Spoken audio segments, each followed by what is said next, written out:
Viva Voz, com Vera Magalhães.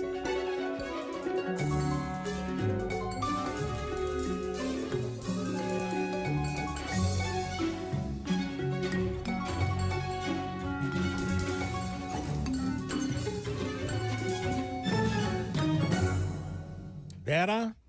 Salve Sardenberg, salve Cássia, nossos ouvintes. Carlos Alberto Sardenberg, você é amigo do pastor Gilmar, não? Não, sou não.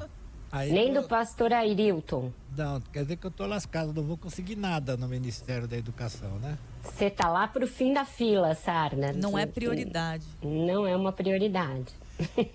O Vera, a gente sabia que tinha esses gabinetes paralelos, mas assim, tão escrachado, gente, o ministro da Educação dizer que tudo para os amigos do pastor Gilmar, caramba.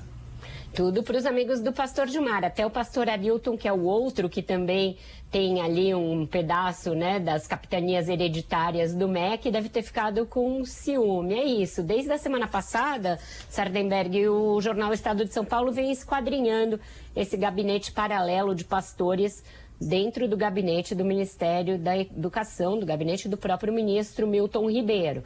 O componente novo e que agrava essa situação foi um áudio de uma reunião com o ministro, um áudio obtido pela Folha de São Paulo, em que o próprio ministro diz que a prioridade é quem mais precisa e a segunda prioridade são os amigos do pastor Gilmar, e que isso se daria a pedido expresso do presidente Jair Bolsonaro. Exato. Fiz uma pesquisa aqui, desde que eu comecei a apurar esse caso, tem inúmeras fotos do presidente, de outros ministros, como o ministro Luiz Ramos, do próprio ministro Milton Ribeiro, em solenidades no Ministério, em solenidades no Palácio do Planalto, ao lado do pastor Gilmar, que é o pastor de uma das congregações da Assembleia de Deus.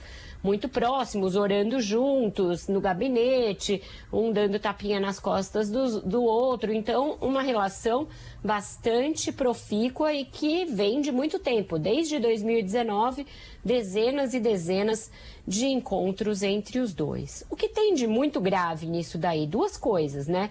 Primeiro, a existência dessas pessoas que não são nem funcionárias públicas, com esse acesso indiscriminado, ilimitado, privilegiado ao gabinete do ministro e ao orçamento do MEC. E o segundo é que isso vem por ordem do presidente, criando uma espécie de uma rubrica paralela. Em muitos casos, os pagamentos saem mais rápido que Pix, assim, muito rápido. Então, é um novo orçamento secreto dentro do Ministério da Educação, comandado por pastores. E com o silêncio eloquente do Ministério Público Federal. Sardenberg, nada do Augusto Aras se manifestar até agora. Então, esse que é o ponto que eu queria que você...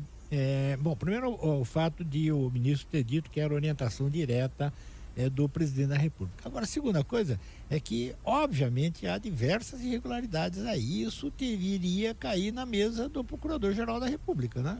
Exato, os partidos políticos, os parlamentares já vão fazer isso, inúmeras representações para que ele seja denunciado pelo Ministério Público Federal e para que ele vá depor no Congresso, explicar isso. Mas veja, Sardenberg, uma coisa que a gente parece ter se esquecido no Brasil é que o Ministério Público Federal não precisa ser provocado todas as vezes para agir.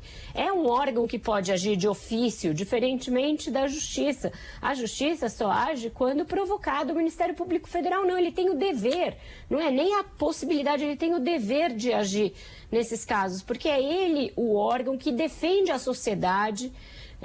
Por isso se chama Ministério Público, ele é um Ministério do Público, e tem de defender a sociedade, tem de defender o erário público e tem de defender a execução correta dos recursos públicos. Se você tem uma miríade de crimes possíveis aí sendo cometidos, a advocacia administrativa por parte do ministro da Educação, que está beneficiando pastores, favorecimento ilícito em distribuição de verbas públicas, improbidade administrativa, administrativa. Tem muitos crimes contra a administração pública aí, sem que o Ministério Público tenha achado por bem tomar ele a iniciativa de verificar o que está acontecendo.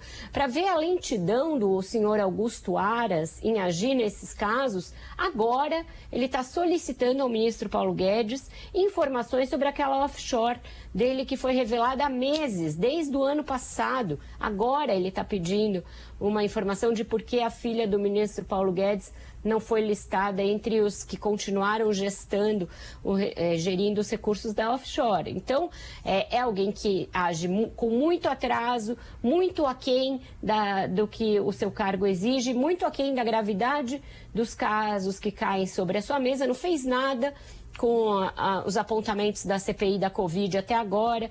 Veja que esse modus operandi de pastores mandando em ministérios não é uma exclusividade do MEC. Toda a CPI da Covid mostrou um esquema muito grande de pastores evangélicos agindo dentro do Ministério da Saúde, inclusive para compra paralela de vacinas, compra de vacinas num mercado paralelo, superfaturado. Isso tudo são casos de corrupção. O presidente Jair Bolsonaro e alguns parlamentares, e aí eu não estou falando de todos os evangélicos, tá? Estou falando daqueles evangélicos que usam a fé das pessoas como uma ponte política, eles se regozijam, se jactam. Política e financeira. E financeira, pessoal. Exatamente.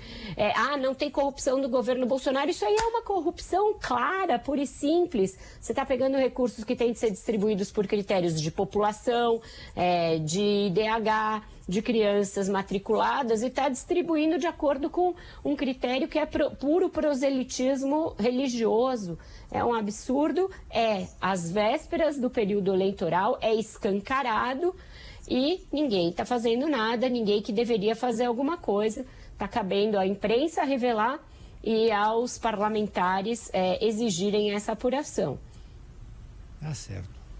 E essa história, né? Quer dizer, quem opera o Ministério, como no caso também do Ministério da Saúde, quem opera o Ministério da Educação, é gente que não está nomeada, né? Não tem cargo, não tem responsabilidades oficiais e tal. Então... É lobista, é um ministério capturado por lobistas da pior espécie. E não é porque é lobista religioso que é lobista melhor, pelo contrário, porque justamente está explorando a fé de alguém para fazer negócios. E outra coisa gravíssima, Sardenberg, o ministro dá a entender que tem uma contrapartida, né? Isso. Que libera os recursos e uma parte desses recursos retornam de alguma maneira. Então isso exige uma investigação da Polícia Federal, a partir de uma ação do Ministério Público para que a Polícia Federal entre no caso, e até agora um silêncio absoluto, né, daqueles que, para reclamar de filme, todos os líderes evangélicos e políticos, aí cadê o pastor Marcos Feliciano para falar sobre isso? Captura de recurso público por denominação evangélica. Cadê a ministra Damares, que é sempre tão rápida nas redes sociais para falar quando qualquer coisa que ela acha que afronta a família brasileira, ela vai compactuar com um tipo de esquema que usa a fé das pessoas para desviar recurso público? Porque é disso que se trata. Então a gente vê que até o tal conservadorismo também é só plataforma política e de discurso eleitoral, Sardenberg. Vera Magalhães. Obrigado, Vera. Até amanhã.